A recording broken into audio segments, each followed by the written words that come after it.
Hey guys, welcome back to Reserved Investments on YouTube. And today we are going to be talking about some of the hottest collecting categories in the overall antiques and collectibles trade as we prepare to enter the great unknown known as 2022, which is almost upon us. Pandemic in tow, unfortunately. So with that being said, I did break this video out into 3 separate categories that we're going to be talking about today.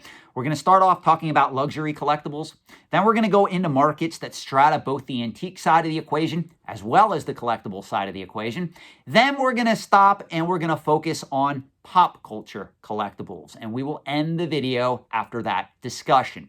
Now, I want to just provide a full disclaimer here. It would be impossible for me to issue a market report on every single collecting category out there at any given time. Because make no mistake, the entire antiques and collectibles trade is made up of thousands upon thousands of individual collecting categories. If you don't believe me, simply go to your local bookstore or simply go on Amazon and order a copy of the 2021 or 2022 Worman's Antique Price Guide, Cobble's Price Guide, and look at all the individual collecting categories that make up overall larger categories in the greater trade. And you're going to see that there is a lot of things out there where if you're a speculator, if you're a collector, if you're an investor, if you're just somebody out there that has a ridiculous amount of money, there are some ridiculous things you can spend that money on. And some of you, unfortunately,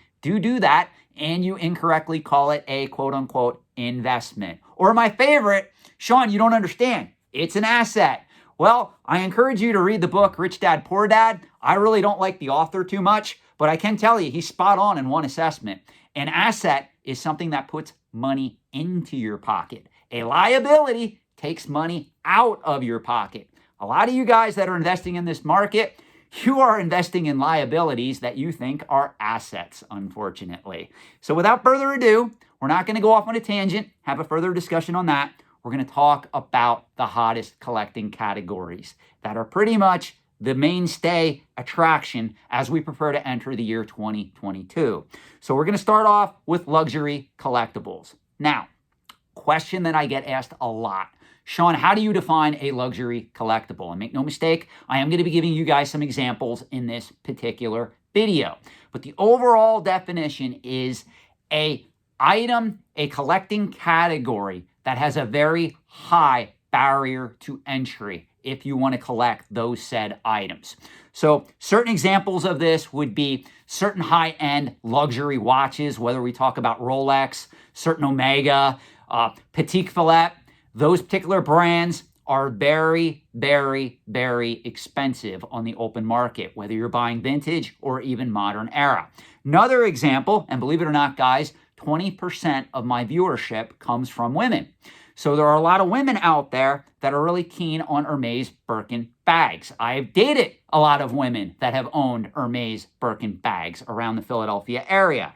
And I want to state that this is an example of a high-end luxury collectible.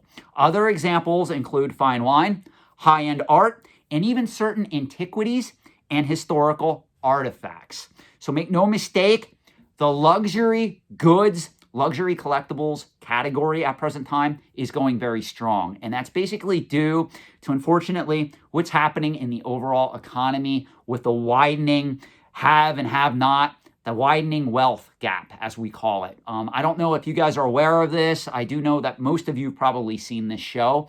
If you get Netflix, if you guys ever had a chance to check out Squid Game, I know it should come as no surprise. It's probably one of the most popular shows that's still trending on Netflix to this day. I watched it. I thought it was an excellent show. I thought the political commentary that occurred below the surface of that show was spot on. And I know there's people out there that disagree. For the record, that show did take place in South Korea.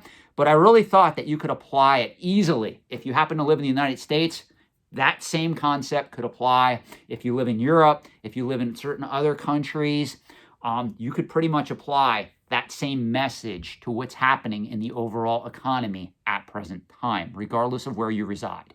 Now, with that being said, I will tell you that there's a lot of people that are making mistakes in the market for luxury collectibles. I am seeing a lot of people come to me who should not be buying a lot of these luxury collectibles that really want my help in navigating this market. Again, guys, I want to make this very clear. If you do not have enough money to pay cash for a Rolex watch, whether it's a vintage watch or whether it's a modern era watch that you're going to buy off the secondary market, because most of you are probably not going to have the connections to be able to get a brand new Rolex watch through an authorized Rolex dealer. The company really pulled back on production, and most of the stores that are authorized Rolex dealers at present time, they are offering those particular watches to their quote-unquote preferred customers, people that spend a lot of money with them.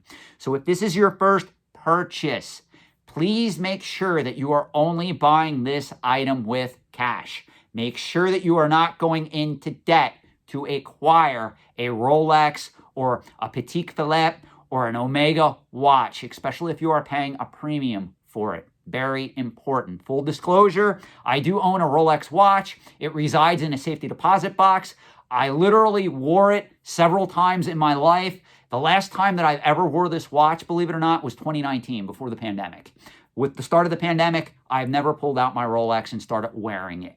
Keep in mind also, if you are one of the wonderful people out there that believe the dating game in the year 2021, 2022, if you are a man, centers around looks, money, status, understand that if you are going to slap a Rolex watch on your wrist and you think it's going to attract a woman, a good woman, long term, you are sorely incorrect. And also know, if you do go out and you buy a Rolex, and all you got to do is bump your arm with that Rolex, if that Rolex gets a scratch on it, when you go to sell that Rolex into the market, it's going to lose a percentage of its value.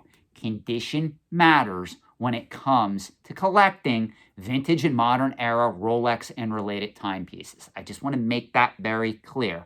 I'm not going to have a debate on the toxic red pill at this point, but I think some of you guys are really fooling yourself. You know, I had a guy that came to me who doesn't have any other income. He works one job. He makes $60,000 a year, and he wants to buy a Rolex. What do you need a Rolex watch for if you make $60,000 a year? And I'm sure some of you are going to argue, well, Sean, maybe that's the one thing that he wants to buy. He wants to look nice. That's great. But this particular individual also owns school loan payments. He owns credit card debt. He doesn't own his house. And he also has other debt in tow. You need to pay off your debt. You need to live a more realistic lifestyle. Then, if you have $300,000 sitting in an investment account and all your other bills are paid and you want to spend 15 grand on a Rolex, by all means, you can do it once, but don't keep doing it. Otherwise, you are pretty much making a very poor financial decision. That's all I want to say on that. Same thing's true with some of you ladies. You know, I date a lot of women in the Philadelphia area. Most of the women I go after, spoiler alert, I like college educated, sophisticated, good-looking, culturally professional women. And a lot of these women show up on dates with me with an Hermes Birkin bag. Now, the average guy probably wouldn't be able to tell that they're carrying an Hermes Birkin bag. With my background in the antiques and collectibles trade, I can spot it like that. It does not impress me. I want to make that very clear. So I just want to put that out there, that if you're doing anything crazy with credit cards and debt, and you're buying luxury collectibles thinking that it's a symbol of status, make no mistake, as somebody gets to know you, as somebody gets to know your lifestyle, they're going to know whether or not you're the real deal or if you are truly fake and you literally put that particular item on a credit card. It is very easy to determine that. And I can tell you guys, you're not fooling any women out there. They'll be able to know literally after just a few dates. I want to make that very clear. Well, let's talk about something else now. Let's talk about fine wine. Let's talk about high-end art. Let's talk about antiquities. Let's talk about rare historical artifacts. Those are other examples of luxury collectibles. Now, obviously, most people who are investing in fine wine, they have a lot of knowledge in that said market. I did a video on this. Most people that are investing in fine wine, hint, hint, own a wine cellar somewhere in their house or possibly even their basement. So it makes sense for them to get into that market if they really, really have a passion for it and they want to study that market. Now, fine wine can be a good investment if you buy right. But you got to understand, when you sell back into the marketplace, there are rules, regulations, and a lot of fees you are going to encounter. Most auction companies that cater to fine wine, they do charge more fees than most other auction companies. I know this firsthand, guys. Be very careful if you are getting into this market. Fine wine has to be stored properly, and it also has to be shipped in a certain manner if you are then going to consign it to auction. So make sure that you are aware of all the costs and all the risks of getting into that market. I do also want to touch on high-end art in this particular video. Obviously, with the widening gap of the haves and have-nots, there are very successful people out there that choose to invest a portion of their assets in fine art. Now, what do I mean by fine art? I am talking about individual pieces of art that sell for millions, if not tens of millions, or hundreds of millions of dollars, if not more. That is the market I am referring to here. There are very few people, I would venture to say, watching this video that can comfortably afford to pay $2, $3, $4, or $5 million for a painting. But that is an example of a luxury collectible. Most of the people that buy artwork in that particular caliber, they do not live with the artwork. In most cases, it is being stored at an off-site climate-controlled storage facility like Crozier Fine Arts or RoboVault down in Florida. That's pretty much where people store those particular artifacts. So with that being said, now that you know that those markets are on fire, let's talk more about the markets that strata both the antiques and collectibles trade before getting into pop culture collectibles. So the three markets right now that are extremely popular that strata both the antiques and collectibles trade are, you ready to hear it? Some of you guys are going to hate this: coins, currency, and firearms. All of these particular items that I just mentioned are extremely historic. A lot of them have a lot of room to run up in value as well. Case in point, the last bull market we ever saw in collectible coins came in 2007. Right now, we're on a massive bull market run for rare investment grade coins, thanks in part to the pandemic, thanks in part to the changing monetary policy of the Fed in response to the pandemic. I want to make that very clear, guys. What you are seeing right now occur in rare coins and even currency, that is a reactionary event that pretty much occurred because of what the Fed is doing and their monetary policy. There are a lot of people, collectors, investors, even some speculators, that put a portion of their assets in rare coins and rare pieces of currency. Next on that list comes firearms. Now, there are two types of firearm collectors. There are your contemporary firearm collectors, and there are your antique/historic firearm collectors. And obviously, there is a combination of both. The type of firearms that I really encourage people to collect, if they are going to collect in this market, is firearms that were used in a specific war or battle. So for instance, if you want to come to me and you want to say, hey, Sean, I want to go after rifles that were used in the Civil War or the Revolutionary War or even World War I, that would be a good investment and or strategy overall, provided you understand the market, you understand the risks, and you do the just research. On the flip side of that equation, you have people that do attempt to invest in certain contemporary firearms. It can be done. It is a lot more risky than going after historic firearms, but there are people that like to do it. I prefer the antique firearm market simply because it's less regulated. And yes, I am a liberal progressive, and yes, I did say that out loud. You can cut me up in the comment section below. This isn't a video about gun control. But what I am going to tell you is it is much easier to buy and sell a firearm that was used in the Civil War or the Revolutionary War than getting into the market for modern era firearms and weapons and dealing with a lot of the paperwork, a lot of the regulations that center around that market. I just want to make that clear. I'm not getting political here. I just want to make that very clear. For those of you that are asking how best to play this market, that is my advice to you. And make no mistake, those markets are all very hot right now, and I don't see that trend stopping anytime soon. Now let's get to everybody's favorite talking point, pop culture collectibles. In my opinion, There are three pop culture collecting markets that are on fire right now. And I'm going to state this. Most of these markets show no signs of slowing down overall as we prepare to enter the year 2022. So what are the three markets that I want to comment a little bit on here? Well, the first is obviously comic books. Now, if you have been investing in this market for years and you have seen incredible gains in your collection, like for instance, I do have a collection of CGC graded vintage key comic books. Full disclosure, if you did want to take money off the table, right now, in my opinion, is a good time to do that. But what I will tell you is you can still invest some of that money back in comic books. The thing that people are doing wrong in this market, they are looking at a copy of Amazing Spider-Man 300 CGC 9.8, a copy of Walking Dead 1 CGC 9.8, a copy of Werewolf by Night 32 CGC 9.4, and they're thinking those are good long-term investments. The problem is, guys, there are too many of those books out there. You honestly need demand for those books to keep increasing year after year, for those books to keep going up in value. If you don't believe me, check out the CGC population reports, and you guys can let me know how many copies of Amazing Spider-Man 300 are out there in 9.8 condition, or even how many copies of Werewolf by Night 32, Giant Size X-Men 1, Hulk 181, Amazing Spider-Man 129. How many of those books exist in 9.4, 9.6, even in certain cases, 9.8 condition? You guys are fooling yourself.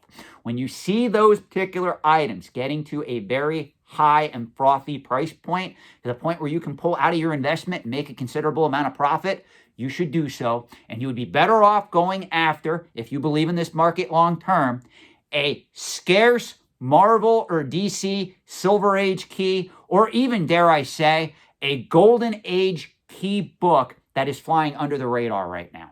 That's what you would be better off doing with your money than keeping it in a book like Amazing Spider-Man 300 or The Walking Dead 1. Now, full disclosure, I don't see the market changing for comic books just yet.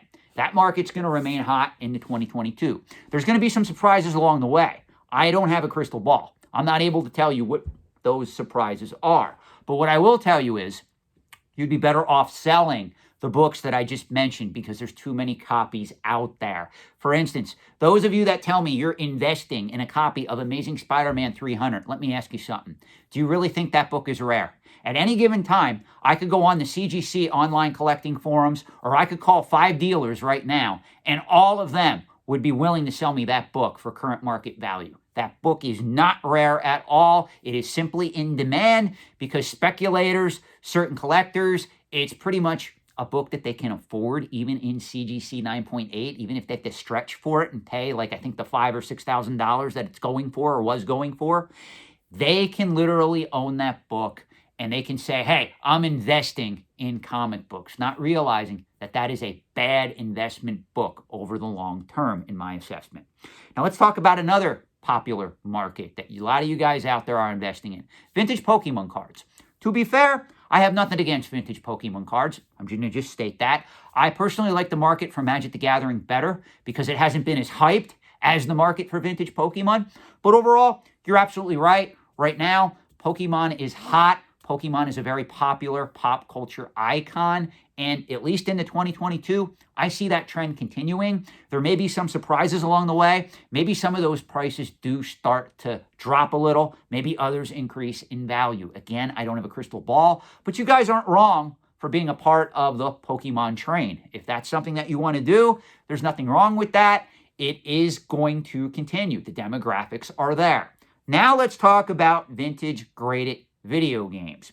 This is a market where I do urge a lot of you to use caution. And again, I know you don't want to hear it. Population reports for Nintendo factory seal games were finally released by WADA. A lot of you guys said, Sean, nope, I'm going full in. This is my baby. This is what I want to do. Understand there is a lot of market manipulation still occurring in the market for graded vintage video games. I will be doing more videos on this particular channel. Hint, hint, hint. With that being said, there is still opportunity in this market as well. The problem is, a lot of you guys are going into this market, and if you have one of these games, or if you spend $5,000, $10,000, $15,000 on it, If the game goes up to 20 or 25, rather than sell into the hype, you in your mind convince yourself, well, what if it goes up to 30 or 40 or 50? This is a quote unquote investment. I've said this before. I can see younger collectors, younger speculators flocking to Pokemon cards. I can even see an era where they flock to vintage comic books. I do not hold graded vintage video games in that same regard as of yet. Could my analysis and perspective change? Yes, it could, but we are nowhere near that yet. As a matter of fact, I have been selling into this market. I have been taking profit wherever I can get it, and I'm very happy to do so. And I see myself continuing on that same trend or trajectory in the year 2022 and beyond. So that is my analysis right now of the hottest collecting markets. For those of you that did watch to the end of this video, and I know there's very few of you, let me know if you want to see me do a video on lukewarm collecting markets, markets that have cooled off, or markets that are no longer hot. Let me know in the comment section below, and that way I can see who actually watched this video to the end. Thanks, guys, and thank you for joining me. Have a great night.